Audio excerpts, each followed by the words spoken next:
world. I mean, what has the international community done to stop Myanmar's campaign of ethnic cleansing against 1.2 million Rohingya Muslims? It's done nothing.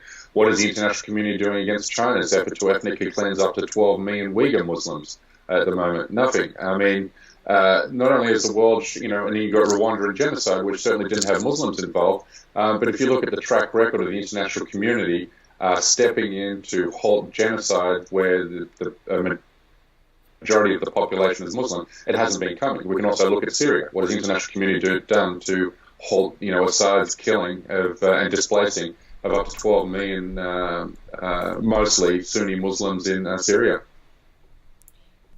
Speaking about, you mentioned China.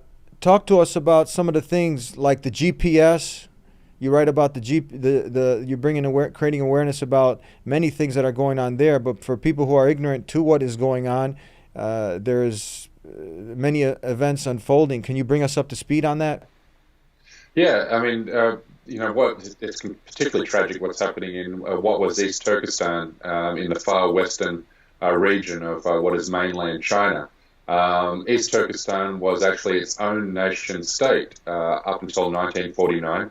Then China invaded and occupied the region, and has occupied, that part of China. Well, what really isn't China has occupied East Turkestan ever since. Now, for a long period, the Chinese government left Uyghur Muslims in that region pretty much to their own.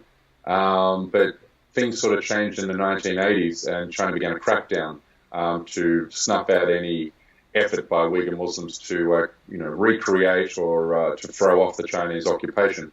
And then you had the War on Terror, the U.S. War on Terror, which started in 2001.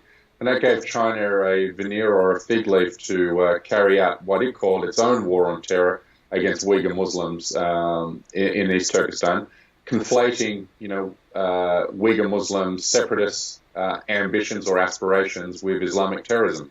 So that crackdown has been really enforced, particularly in the last decade. So much so that Uyghur Muslims now cannot exit China.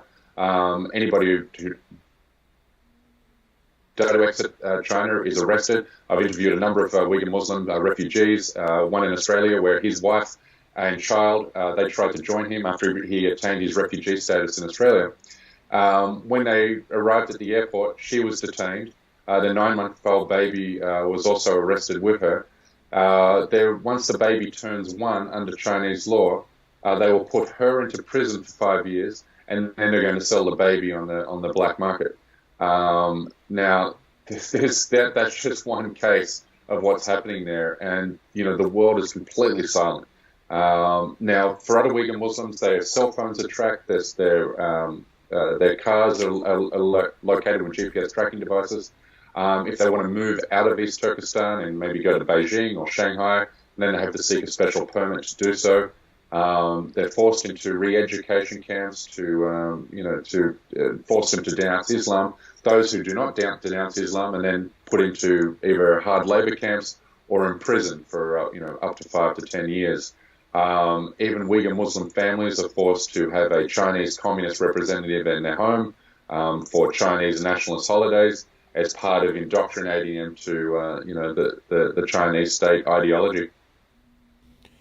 Now, are women also being? I mean, this is what would you say a modern day Inquisition sounds like? Yeah, it really is that. I wrote a story recently he's a Hawaii Muslim living in the United States. His wife was detained, arrested, forced conversion, and then in prison she was tortured, where she eventually died. And he's actually trying to sue the Chinese government. He's told me that he's already had 2 assassination attempts on his life. One time when he returned to China and then just sued the Chinese government for the death of his wife, and another time in the US, which he has reported to the FBI. When I asked him for details of how they tried to carry out these assassination attempts, and he said that the Chinese government are very good, particularly their intelligence agencies, at making a traffic accident or making an assassination look like a traffic accident. He believes that 2 attempts on his life were done in that manner. I heard women are being forced, not only, as you said, forced conversions, But to leave Islam, I heard that they're also being forced to marry to have forced marriages to what is it, Communist Party members? Yeah, communists to some people were Chinese who subscribe to the communist and atheist ideology. There has been stories of forced marriages to the extent that that's happening. I'm not exactly sure. I can't give you the numbers, but I have heard anecdotal accounts of that happening. But I mean, families are being separated all the time. I mean, even now, the police, Chinese police in that province, have these new smart glasses. So they wear these glasses which are pick up facial recognition, identify facial recognition. That feeds back into a database, and they can identify a Uyghur Muslim on a train, on a bus, on a plane, even walking in the street. And if that Uyghur Muslim is wanted for any reason, it could be a parking violation, then it just gives them an excuse to make the arrest, force them into a re-education camp, and then they're processed accordingly. Wow, this is just so amazing to hear. It's so incredible. You can't wrap your mind. People are sitting at home here and enjoying many of the things that we have. We're not thinking about outside of the box what's going on in the rest of the world. But this is in our day and age. This is actually happening. What can people do? What can people who have a heart? They want to make a change. What can someone do to speak out against this? What do you suggest? Yeah, I mean it's very frustrating because I mean even what's interesting is not one single Muslim leader of a Muslim majority nation state has offered one word of condemnation of what China is doing against the Uyghur Muslim population. And that's for a very simple reason, is China's economic power is so vast and so strong that so many nation states have become interdependent or dependent on the Chinese economy.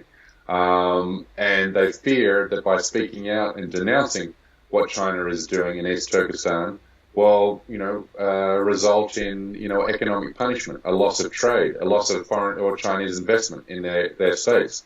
So the international community at the nation-state level is completely frozen on the Uyghur Muslim issue, and it's really only left to activists. The only people who are making noise about this are actually Uyghur Muslim refugees who have been fortunate enough to escape China.